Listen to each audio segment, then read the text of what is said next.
Yung mga comments na hindi raw sila convinced when I said those local brand of sunscreens ay never kong gagamitin sa aking skin dahil daw sa pagmumukha kong ito.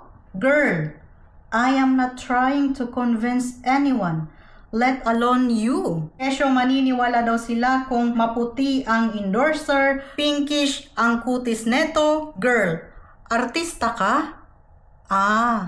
Yayamanin? Doon ka kaya magpunta sa Korea?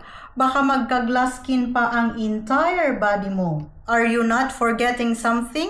Tayo ay Pilipino. Kayo manggi ang ating kulay. Natawa tuloy ako sa pagkanta ko. I myself is not endorsing anything. I simply share information and some knowledge to you. Do not just believe endorsers, influencers, or yung mga artista. Do your research. Mas mabuti nang may alam. Kung kaputian, kinis at magandang katawan ang basihan mo, well, available si filter, Photoshop, yung mga editing apps, 'di ba? Pati yung mga acne marks mo kapag ginamitan ng filter, nawawala yan.